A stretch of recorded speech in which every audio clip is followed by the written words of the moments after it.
आज का हमारा टॉपिक है कक्षा 10वीं विज्ञान विषय का कि प्रकाश परावर्तन तथा अपवर्तन। ये हम हमारे दैनिक जीवन में बहुत ही उपयोग करते हैं इन नियमों का। अगर आप थोड़ा सा इनको अपने डेली रूटीन से कनेक्ट कर पाएंगे तो ये नियम आपको बहुत ही उपयोगी रहेंगे। जैसे कि किस तरीके से हम कांच पे कोई प्रकाश टकराता है तो वो दूसरी दिशा में जाता है। जैसे कि हमने देखा है बचपन में, हम शीशा जो जिसमें हम चेहरा देखते हैं उसका उपयोग करके किसी के ऊपर लाइट मारते थे, लाइट दिखाते थे, तो उसका आनंद लेते हैं। इसी तरीके से इस यूनिट में भी हमको आज ये पता चलेगा कि हमारे जो प्रकाश के परावर्तन के नियम हैं, अपवर्तन के नियम हैं, वो किस तरीके से काम करते हैं। तो आइए हम शुरू करते हैं। ये कक्षा 10वीं की क्लास है विज्ञान विषय की, जिसकी यूनिट है अध्याय 10 प्रकाश परावर्तन तथा अपवर्तन। तो इसमें दिया है कि प्रकाश वह ऊर्जा है, प्रकाश क्या है? ऊर्जा। प्रकाश वह ऊर्जा है जिसके द्वारा हम वस्तुओं को देख सकते हैं।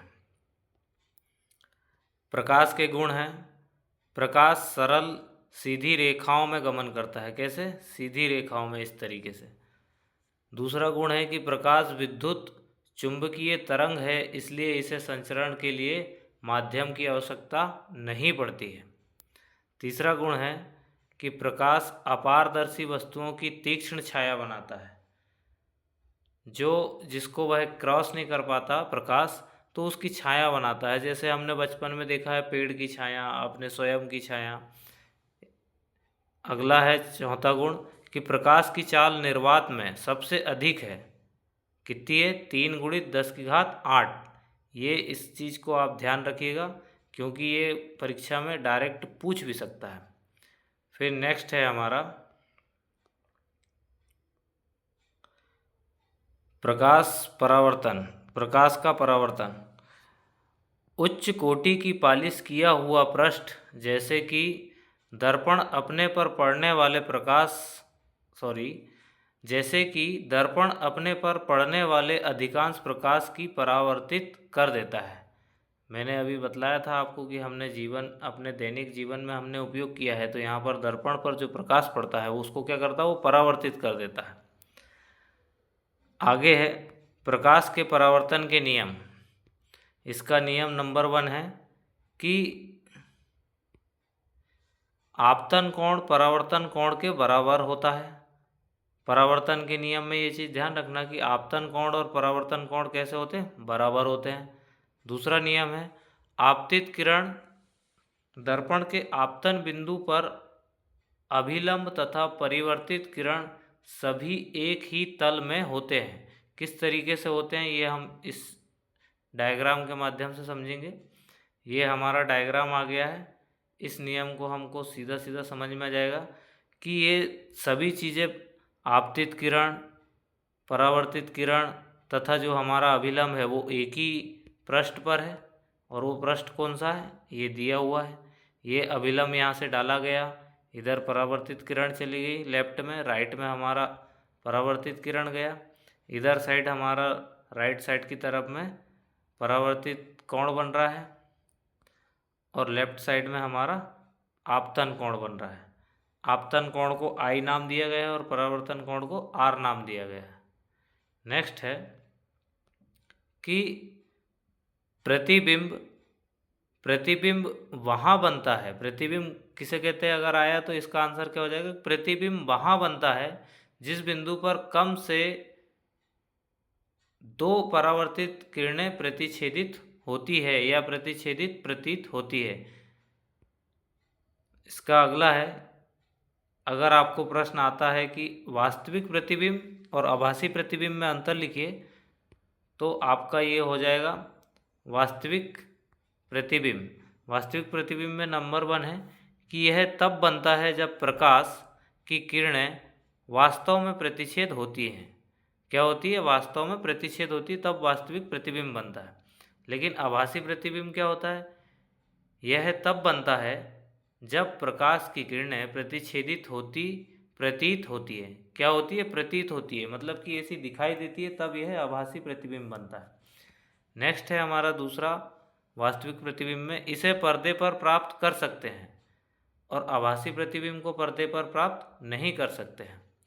तीसरा है वास्तविक प्रतिबिंब।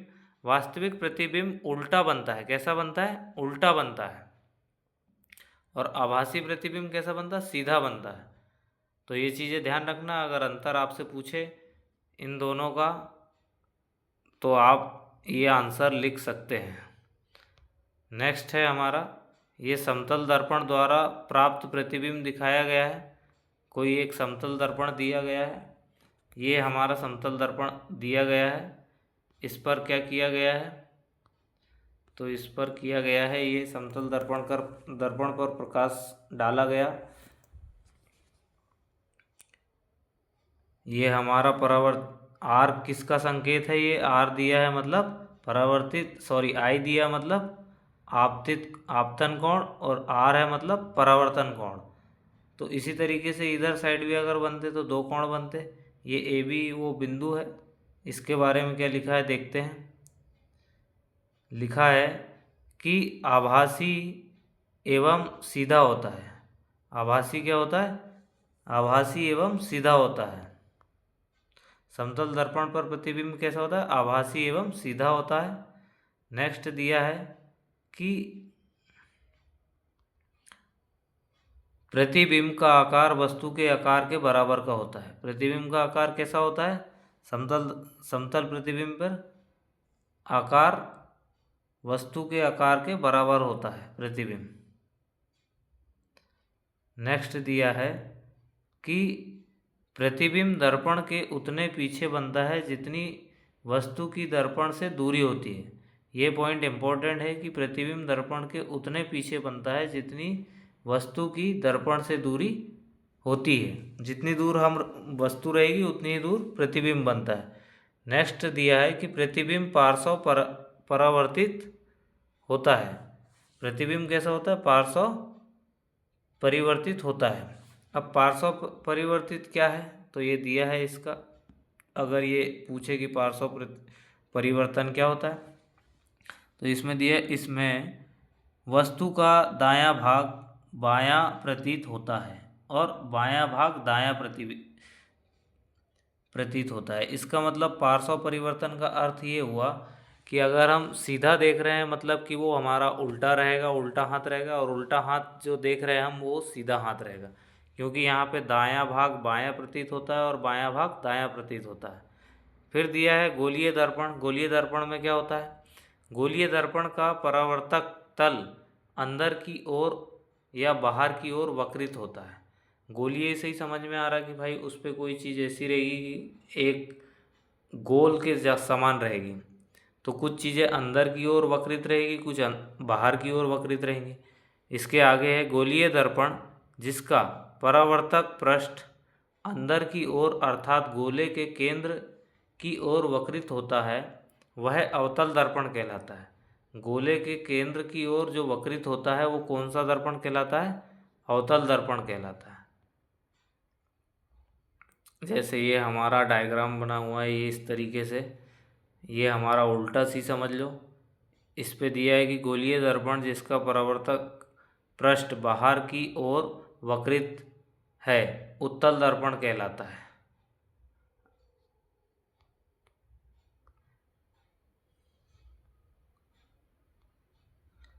ये हमारा अवतल दर्पण है ये वाला, और इसके नीचे जो बाहर की ओर दे रहा है ये हमारा क्या है? उत्तल दर्पण है। कौन सा दर्पण है? उत्तल दर्पण है। नेक्स्ट है हमारा गोलीय दर्पण में सामान्यतः प्रयुक्त होने वाले कुछ शब्द। अब ये जो कुछ शब्द प्रयुक्त होते हैं इनका हमारे में चित्र में डायग्राम में विवरण दिया गया कि हमने एक बिंदु को मान लिए एम, दूसरे बिंदु को मान लिए एन, एम एन हो गया। इसके बाद हमने ये जहाँ क्रॉस करेगा उसको मान लिए पी। फिर इधर ये जहाँ बीच में जा रहा है इधर इस पहले बिंदु को एफ मान लिए, फिर सी मान लिए। इधर जो बीच में नीचे आएगा ये वाले को एफ मान लिए, ऊपर जो है आर मान लिए। इसके आगे इसके जो बारे में है वो हम समझेंगे। ये डायग्राम आप अच्छे से देख लीजिए, इसके बारे में लिखा है। ध्रुव हमारा क्या हो जाएगा, पी अक्षर। गोलीय दर्पण के परावर्तक पृष्ठ के केंद्र को दर्पण का ध्रुव कहते हैं। ये जो भाग है इसको क्या कहते हैं, ध्रुव कहते हैं। यह दर्पण के पृष्ठ पर स्थित होता है। ध्रुव की प्रायः पी अक्षर से निरूपित करते हैं। ध्रुव को किससे निरूपित कर रहे हैं हम, पी से। नेक्स्ट दिया है कि मुख्य अक्ष, मुख्य अक्ष किसे कहा गया है, तो मुख्य अक्ष कहा गया है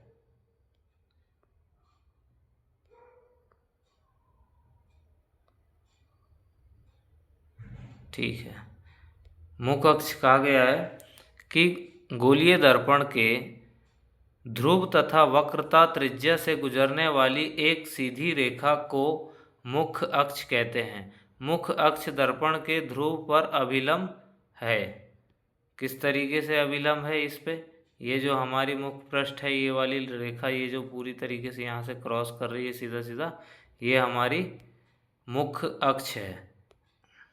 इसके बाद दिया है तीसरा कि वक्रता केंद्र क्या है, तो गोलीय दर्पण पर परावर्तक पृष्ठ एक गोले का भाग है।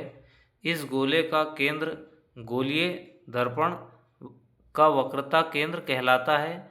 यह सी अक्षर से निरूपित किया जाता है। किस अक्षर से निरूपित किया जाता है, सी से। वक्रता केंद्र हमारा कहाँ है, केंद्र हमेशा बीच में होता है। ये इसको किससे निरूपित कर रहे हैं, सी से। सी मतलब सेंटर, वक्रता केंद्र बीच में है। इसके बाद नेक्स्ट दिया है वक्रता त्रिज्या। वक्रता त्रिज्या हमेशा किससे निरूपित की जाती, आर से।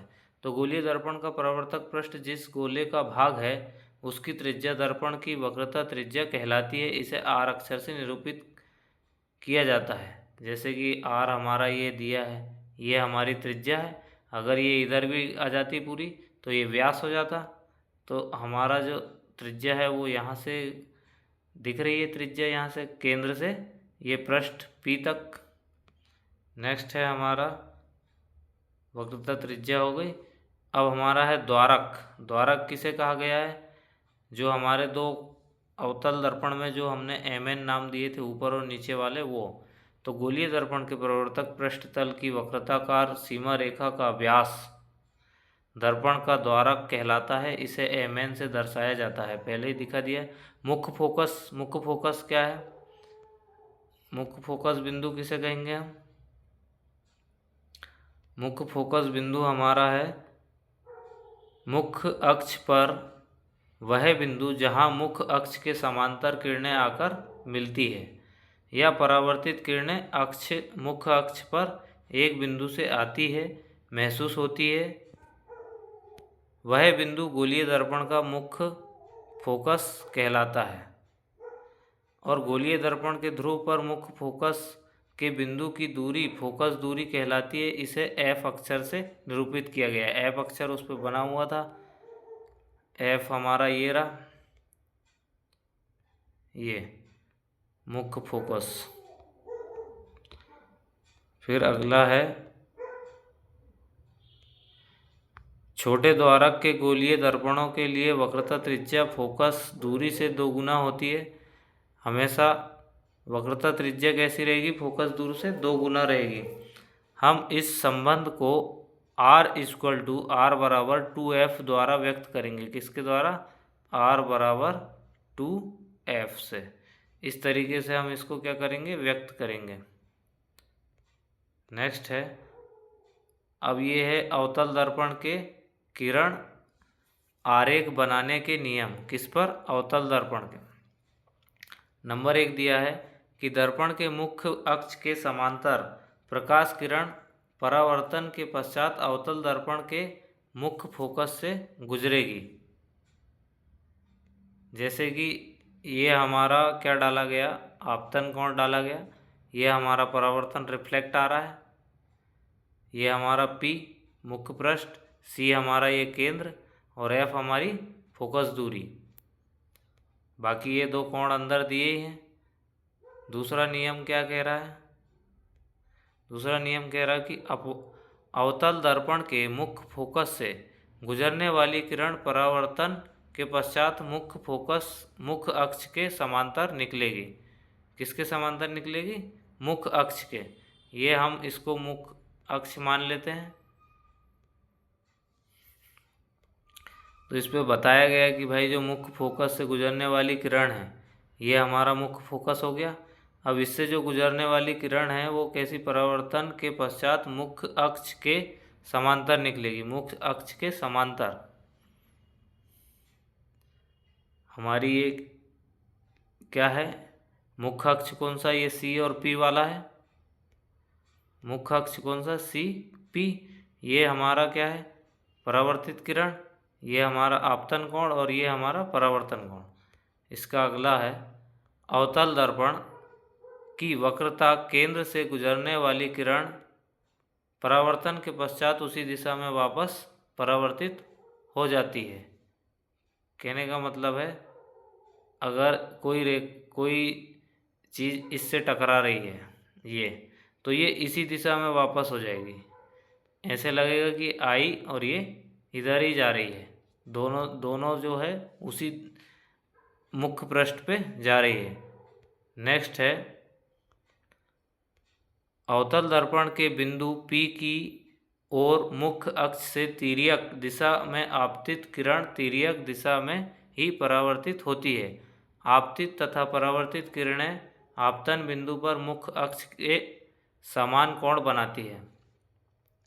मुख्य अक्ष के समान ही ये इसी में मुख्य अक्ष है, ये हमारी परावर्तित किरण है, ये हमारा आपतन कोण है, ये फोकस बिंदु है, ये केंद्र है, ये हमारा मुख्य पृष्ठ है P। इसके आगे नेक्स्ट है कि अवतल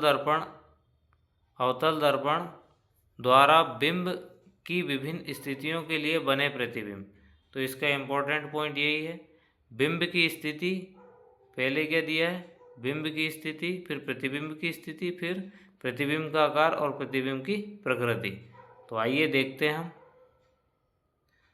सबसे पहले दिया अनंत पर प्रतिबिंब की स्थिति कैसी रहेगी, फोकस F पर बिंदु साइज, फिर रहेगा हमारा अत्यधिक छोटा, प्रतिबिंब का आकार छोटा रहेगा और प्रतिबिंब की प्रकृति कैसी रहेगी, वास्तविक तथा उल्टी रहेगी। अवतल दर्पण में पहले ही कहा गया था कि प्रतिबिंब कैसा होगा, वास्तविक रहेगा लेकिन उल्टा रहेगा, दायां का बायां, बायां का दायां।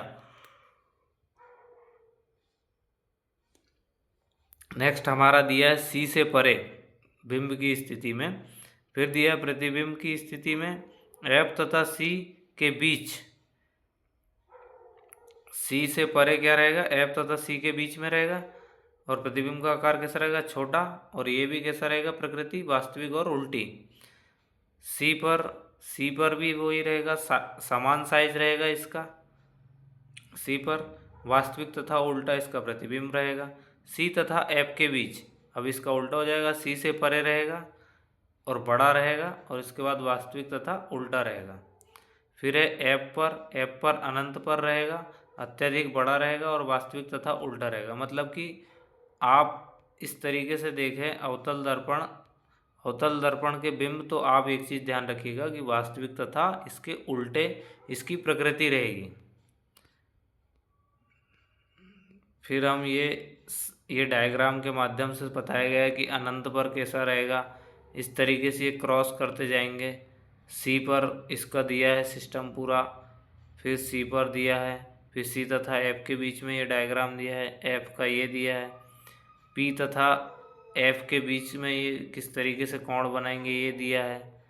फिर अवतल दर्पणों के उपयोग, किसके अवतल दर्पणों के उपयोग को हम पढ़ेंगे। अवतल दर्पण का सबसे पहला उपयोग क्या है, सामान्यतः टॉर्च, सर्चलाइट तथा वाहनों की हेडलाइट में प्रकाश की शक्तिशाली समांतर किरणपुंज प्राप्त करने के लिए किया जाता है। अवतल दर्पण का उपयोग कहाँ किया जाता है, टॉर्च, सर्चलाइट, वाहनों की हेडलाइट, प्रकाश की शक्तिशाली समांतर किरणपुंज प्राप्त करने के लिए किया जाता है। दूसरा हमारा है कि दंत विशेषज्ञ है, जो दांत के डॉक्टर होते हैं, वो किसका उपयोग करते हैं, दंत विशेषज्ञ अवतल दर्पण का उपयोग मरीजों के दांतों का बड़ा प्रतिबिंब देखने के लिए करते हैं। कैसा करने के लिए, दांतों का साइज बड़ा करके देखने के लिए, क्योंकि उससे स्पष्ट दिखाई देता है ताकि कोई गलती ना हो। तीसरा है कि इन्हें प्रायः चेहरे का बड़ा प्रतिबिंब देखने के लिए सेविंग दर्पणों के रूप में, किसके रूप में, सेविंग दर्पणों के रूप में उपयोग किया जाता है। किसको, अवतल दर्पण को। नेक्स्ट इसका उपयोग है, सौर भट्टियों में सूर्य के प्रकाश को केंद्रित करने के लिए अवतल दर्पण का उपयोग किया जाता है। किसमें, सौर भट्टियों में भी इसका उपयोग किया जाता है। फिर हमारा आता उत्तल दर्पण। उत्तल दर्पण आ गया। उत्तल दर्पण के बारे में हम डायरेक्ट यहाँ से देखते हैं कि इसके प्रतिबिंब कैसे बनते हैं। इसके प्रतिबिंब आभासी तथा सीधा बनता है। अगर सभी में ऐसे ही बनते हैं तो सभी में ऐसे ही बनते हैं। जैसे अनंत पर इसकी फोकस पर दर्पण के पीछे बनता है, फोकस के दर्पण के पीछे, और प्रतिबिंब का आकार छोटा होता है। और प्रकृति कैसे रहती, आभासी तथा सीधा। दूसरा दिया है, अनंत तथा दर्पण के ध्रुव P के बीच, P तथा F के बीच दर्पण के पीछे बनता है। और कैसा बनता है, छोटा और आभासी तथा सीधा रहता है। अनंत पर इस प्रकार रहेगा। अनंत पर ये सभी चीज़ें एक साथ कहाँ फोकस हो रही, F पर, फोकस F पर हो रही है। मतलब कि आप जितनी भी चीज़ें इधर से देखो, ये सब चीज़ें कहाँ फोकस हो रही, F पर। फिर नेक्स्ट है अनंत पर। अनंत पर क्या बोल रहा, P ध्रुव पर। अनंत P हमारा क्या है, ये है। इसके बाद अनंत रेखाएं जा रही है, ये अल्टी पल्टी, इस तरीके से प्रतिबिंब बनेगा। अब उत्तल दर्पण का हम उपयोग देखते हैं। किसका, उत्तल दर्पण का। उत्तल दर्पण का सबसे पहला उपयोग है कि उत्तल दर्पण का उपयोग सामान्यतः वाहनों में किया जाता है। इनमें ड्राइवर अपने पीछे के वाहनों को देखने के लिए उत्तल दर्पणों को इसलिए प्राथमिकता दी जाती है क्योंकि ये सदैव सीधा तथा उल्टा प्रतिबिंब बनाते हैं। कैसा, सीधा तथा उल्टा प्रतिबिंब बनाते हैं, और ड्राइवर को अपने पीछे के बहुत बड़े क्षेत्र को देखने में समर्थ बनाते हैं। तो आपका प्रश्न सीधा ऐसा आ सकता है कि वाहनों में उपयोग किए जाने वाला दर्पण कौन सा है, तो कौन सा है, उत्तल दर्पण। दूसरा हमारा है, दुकानों में इनका इस्तेमाल सिक्योरिटी दर्पण के रूप में किया जाता है। आपने दुकानों में भी देखा होगा, और इसके साथ में आपने अभी जो न्यू ट्रक आ रहे हैं उस पे आगे की तरफ रहता है, ड्राइवर के आगे साइड नीचे की वस्तु देखने के लिए, मोटरसाइकिल वगैरह की स्थिति। और आपने एक और जगह पे देखा होगा, ये जो दर्पण है उत्तल दर्पण, ये हमारे जो बड़े बड़े ब्रिज होते हैं उसके आर पार करने के लिए वहाँ पर दिया जाता है, ताकि इधर से सीधा जाने वाला व्यक्ति भी उसको देख सके कि उधर अंदर से, पुलिया के अंदर से कोई तो नहीं आ रहा, और पुलिया वाला इंसान भी देख ले कि सीधा सड़क से कोई तो नहीं आ रहा। नेक्स्ट है, गोलीय दर्पणों द्वारा परावर्तन के लिए चिन्ह परिपाटी। बिंब हमेशा दर्पण के बाईं ओर रखा जाता है। इसका अर्थ है कि दर्पण पर बिंब से प्रकाश बाईं ओर से आपतित होता है। दूसरा दिया है कि मुख्य अक्ष के समांतर सभी दूरियां दर्पण के ध्रुव से मापी जाती है।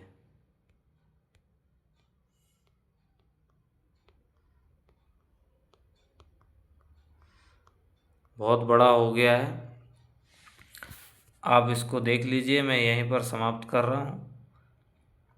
ये बिंब की दूरी u हमेशा ऋणात्मक रहेगी। कैसी रहेगी, ऋणात्मक।